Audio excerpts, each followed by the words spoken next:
irmãos, a paz do Senhor a todos. Pela graça e misericórdia do Senhor, estamos aqui de novo para continuar o nosso estudo da Palavra de Deus. Eu continuo falando sobre avivamento.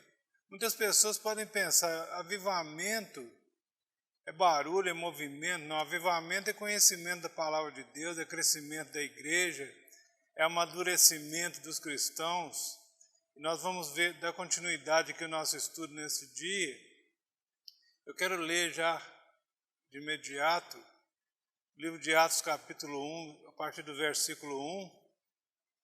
Como nós sabemos, o livro de Atos foi escrito por Lucas, e a mesma introdução que ele dá no seu evangelho, endereçando a Teófilo, ele faz aqui no livro de Atos, ele diz o seguinte: escrevi o primeiro livro a Teófilo, relatando todas as coisas que Jesus começou a fazer e a ensinar, até o dia em que, depois de haver dado mandamentos por intermédio do Espírito Santo aos apóstolos que escolhera, foi elevado às alturas. A esses também, depois de ter padecido, se apresentou vivo, com muitas provas incontestáveis, aparecendo-lhes durante 40 dias e falando das coisas concernentes ao reino de Deus. E comendo com eles, determinou-lhes que não se ausentassem de Jerusalém, mas que esperassem a promessa do Pai, a qual disse ele: de mim ouvistes. Porque João, na verdade, batizou com água, mas vós sereis batizados com o Espírito Santo, não muito depois desses dias. Isso Lucas dando continuidade ao que ele tinha escrito a Teófilo, sobre os atos de Jesus, sobre tudo que Jesus ensinou e mandou aos seus discípulos. Antes de entrar propriamente no estudo, eu queria ler algo aqui que eu achei interessante. Creio que até muitos dos irmãos já tenham lido isso, que está no YouTube. Mas uma pequena parábola que eu vi, eu achei interessante, falando sobre a loja de Deus. E o escritor aqui diz o seguinte: caminhando pela rua, vi uma placa em uma loja escrito Loja de Deus. Curioso, me aproximei e ao chegar à porta vi por detrás do balcão um anjo bem vestido e bem apresentável. Maravilhado com a beleza interior da loja, lhe perguntei: Senhor anjo, o que vendes aqui? E o anjo respondeu: todos os dons de Deus. Aí perguntei: custa muito caro? Ele disse: não, tudo aqui é de graça. Contemplei a loja e vi jarros e vidros de fé, pacotes de esperança, caixinhas de sabedoria. Tomei coragem e pedi: por favor, quero muito o amor de Deus, todo o perdão dele, quero alguns vidros de fé e quero bastante felicidade e sabedoria para mim e para minha família. Então o anjo do Senhor preparou um pequeno embrulho que cabia em minha mão. Sem entender, perguntei: como é possível colocar tantas coisas nesse tão pequeno embrulho? E ele disse: meu querido irmão, na loja de Deus não oferecemos frutos, mas apenas sementes. Plante-as no coração e distribua ao próximo. O fruto do Espírito é gerado em nós pelo Espírito Santo, a partir das sementes recebidas. Quando entregamos nossa vida a Deus, Ele nos dá ou planta em nós as sementes necessárias ao nosso crescimento espiritual. Esta evolução depende do tratamento que damos a essas sementes. Judas, por exemplo, Judas, o irmão do Senhor que escreveu a epístola lá perto de Apocalipse, no versículo 3 ele diz assim, ele nos exorta a batalhar pela fé que uma vez foi dada aos santos. Ou seja, a fé também é uma semente que nos é dada quando nós nos convertemos, e nós precisamos batalhar por essa fé para que ela cresça em nós, para que ela possa expandir e alcançar o propósito de Deus na nossa vida. A fé não vem pronta, a gente recebe apenas uma semente. Jesus nos falou na parábola do semeador, em Mateus 13, Marcos 4 e Lucas 8, sobre a semente que caiu em diferentes lugares e muitas não deram em nada ou não germinaram. Diz também que a semente é a palavra de Deus e a terra é o coração do homem.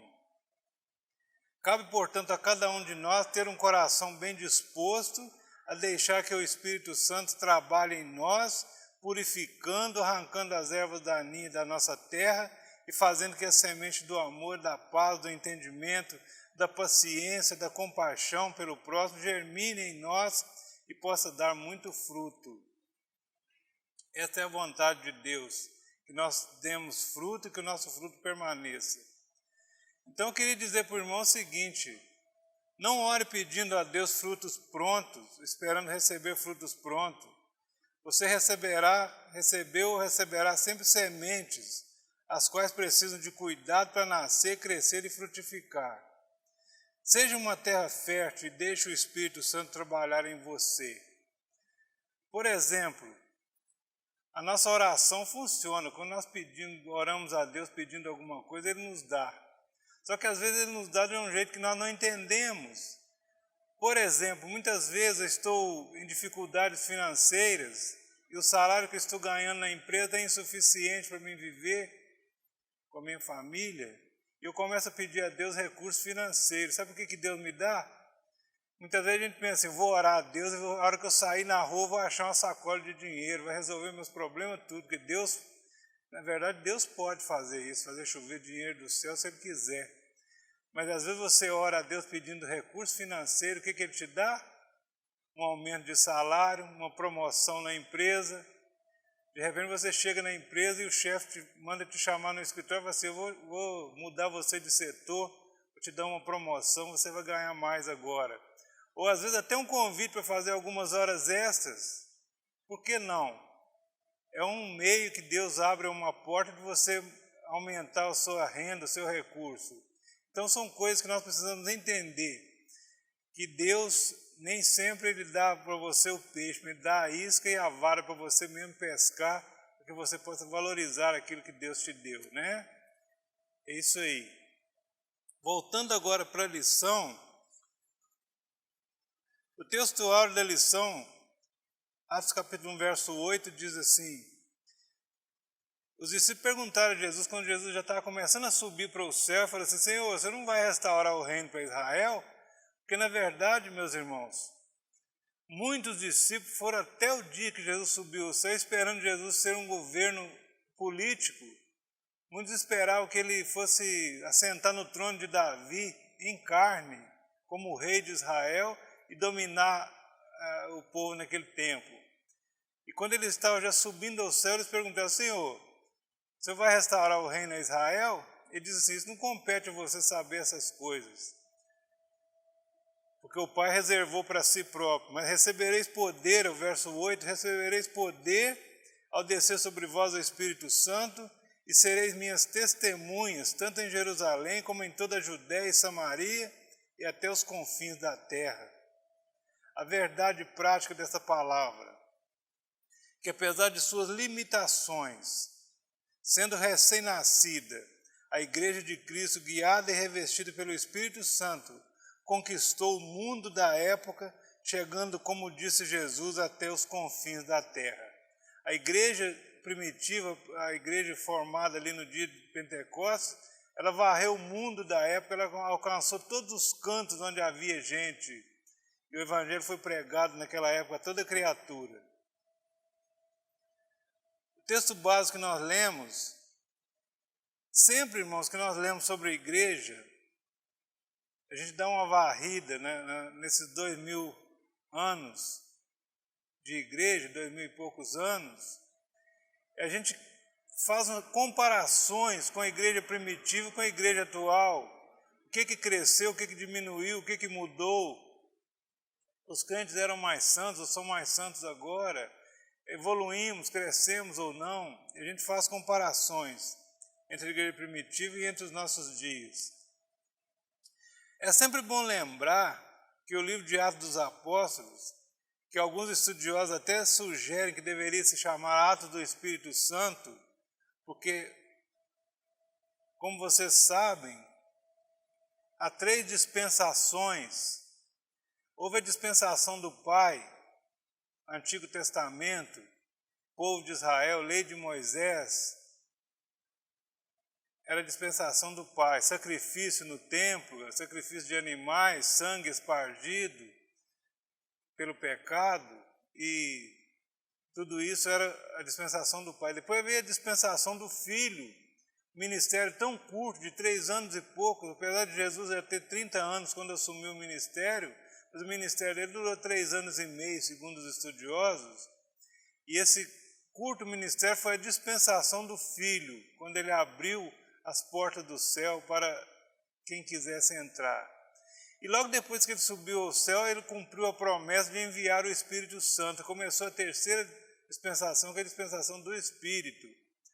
Então hoje nós somos guiados pelo Espírito de Deus, que habita entre nós e em nós, e é Ele que dirige a igreja do Senhor na terra e que faz ela prosperar quando nós cremos. Então, o livro de Atos dos Apóstolos, alguns dizem assim, que deveria chamar Atos do Espírito Santo. Esse livro, se vocês observarem o finalzinho dele, no capítulo 28, ele não teve um ponto final ou conclusão, o livro de Atos não acabou, mas foi interrompido de maneira abrupta, dando a entender que a obra do Espírito Santo não terminou ali, mas continua enquanto a igreja estiver aqui na terra.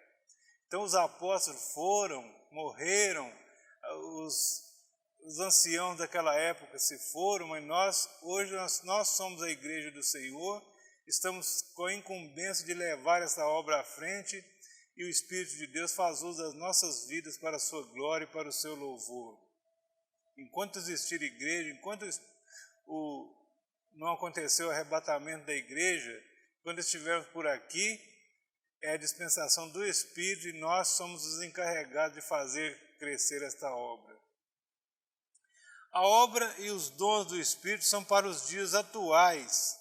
Muitos dizem assim, esse negócio de dom espiritual, de profecia, de revelação, de cura divina, isso foi para o tempo dos apóstolos, hoje em dia não acontece isso mais, não está acontecendo porque nós estamos relapsos, nós estamos encolhidos, não estamos fazendo do jeito que deveria fazer, buscando o poder do Espírito sobre as nossas vidas, buscando a santificação das nossas vidas, para sermos vasos usados por Deus na sua obra, para fazer a obra do Senhor.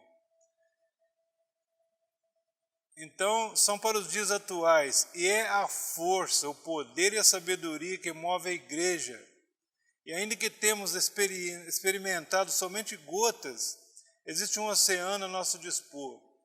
Deus tem um oceano de poder, de graça, de verdade, de santificação para as nossas vidas, milagres, curas. Esse poder está à disposição de cada um de nós. Nós temos experimentado somente gotículas, somente o suficiente para sobreviver. E a igreja do Senhor anda a passos curtos, mancando, porque nós temos negligenciado a ordem que foi nos dada de buscar o poder do Espírito para as nossas vidas. O propósito desse estudo é relatar resumidamente o avanço da pregação do Evangelho, começando com o derramamento do Espírito Santo na comunidade em Jerusalém, as perseguições e o Evangelho sendo anunciado aos gentios. Nós sabemos que Pedro pregava aos judeus e Paulo pregava aos gentios. Hoje, a igreja continua com a missão de ser sal, no meio de uma geração que se deteriora a cada dia, se perdendo. A essência da igreja é ser sal da terra. Então, ela continua com essa missão nos dias atuais e é nossa obrigação cuidar disso. Continua com a missão de ser luz no meio de densas trevas espirituais. O mundo está em trevas. A ciência cresceu, o conhecimento cresceu, as pessoas estudaram, se multiplicaram a sabedoria, o entendimento, mas as trevas do inferno também cresceram e vão dominando tudo, e nós vivemos um tempo de muita escuridão espiritual. E nossa missão é ser luz no meio dessas trevas iluminando aqueles que estão se perdendo. É verdade que a igreja primitiva não era perfeita, nunca houve um humano perfeito, né? Pois sendo formada por homens, tinha muitos problemas que iam sendo solucionados pela atuação do Espírito Santo. Parece que era mais fácil resolver as coisas, porque ele deixava o Espírito Santo falar e direcioná-los para resolver os problemas. Tivemos 2 eventos pré-pentecostais que foram a ascensão de Cristo ao céu e a eleição de Matias para ocupar o lugar de Judas que morreu. Isso também está antes da descida do Espírito Santo, em Atos capítulo 1. Uma vez cumpridos esses eventos, estando Jesus já assentado à destra do Pai e o colégio apostólico completo novamente, então veio o cumprimento da promessa de derramamento do poder do Espírito e foi assim inaugurada a igreja como agência do céu aqui na terra. Foi como se Deus tivesse implantado uma agência do céu aqui na terra, da qual nós somos os agentes, os responsáveis por cuidar desta agência e fazê-la crescer e prosperar para a glória de Deus. Nós temos essa incumbência em nossas vidas. Se nós não fizermos, não será feito, porque Deus não vai descer aqui para fazer a obra, para evangelizar ninguém. Pedro disse lá na sua epístola que os anjos queriam vir, quando Jesus chegou ao céu, os anjos atentaram em vir pregar o evangelho, mas Deus não permitiu, porque teria que ser alguém que experimentou a salvação através do evangelho, e esses somos nós, né, que experimentamos essa salvação. Com a autoridade de Jesus, a igreja avança. Mateus 18:18, Jesus diz o seguinte: tudo que ligares na terra terá sido ligado no céu. Ou seja, antes de você ligar aqui na terra, Deus já ordenou que fosse ligado no céu. É a autoridade que Jesus nos deu como igreja dele. Nenhum líder judeu poderia imaginar que logo após esses eventos, a igreja expandisse tão rápido e espalhasse por toda a Judéia, alcançando a primeira pregação 3.000 almas, indo em seguida a 5.000 e multiplicando sempre até muitos sacerdotes se converterem ao Evangelho. Primeira pregação de Pedro, quando Pedro jogou aquelas janelas do cenáculo para o canto e gritou: varões judeus, e começou a falar com eles, eles entenderam a mensagem, e a Bíblia diz assim que eles ficaram tão compungidos em seus corações, tão preocupados com aquilo, que eles diziam assim: varões irmãos, o que nós fazemos? Eles sentiram assim que se não fizesse alguma coisa, a ira de Deus ia cair sobre eles. E Pedro falou assim: convertei-vos ao Evangelho, cada um seja batizado para perdão dos pecados, recebereis o dom do Espírito Santo. Então, a palavra-chave do início da igreja se chamava arrependimento, mudança de vida. Eu falei nisso no último estudo. Conversão, arrependimento e conversão. Mudar de direção da sua caminhada. Depois disso, veio Judéia e Samaria. Como começou a evangelização de Judéia e Samaria e confins da terra? Com a morte de um diácono, Estevão. A morte de Estevão deu início à perseguição, que culminou com a chamada diáspora, que foi, na verdade, a dispersão do povo, movido pelo Espírito Santo, para que o Evangelho fosse pregado a outros povos. Onde os irmãos chegavam, anunciavam a salvação em Cristo. A igreja primitiva estava uma bênção. Todo mundo reunido no mesmo lugar, diz lá em Atos, comunhão, partir do pão, oração junto, alegria, festa, o Espírito de Deus curando, usando os apóstolos, até a sombra dos apóstolos curava os enfermos que estavam na rua quando eles passavam. Estava uma bênção, estava muito tranquilo, muito cômodo para eles, mas Deus tinha um plano de pregar o Evangelho para todo lado. Então o que Deus fez? Permitiu que levantasse uma perseguição e a primeira vítima foi Estevão. Estevão não abriu mão de agradar a Deus e mesmo sendo ameaçado de ser apedrejado ali, ele continuou falando do poder de Deus e eles o apedrejaram e ele morreu. E ali começou a perseguição, tendo como cabeça o Saulo de Tarso, e a igreja se espalhou por toda a terra conhecida da época. E a Bíblia diz assim que onde ia um crente, onde ia um discípulo de Jesus, ele falava do Evangelho, e começou a se implantar igrejas aqui e acolá, até os confins da terra. Então a morte de Estevão foi providencial, foi um plano de Deus para que a igreja se espalhasse na terra, para que o Evangelho fosse pregado a muitas criaturas. O livro de Atos foi escrito na tentativa de explicar como se deu tamanho crescimento da igreja em tão pouco tempo, pois do contrário ninguém entenderia. Como entender que logo após um homem morrer na cruz, não foi todo mundo que viu Jesus subir ao céu?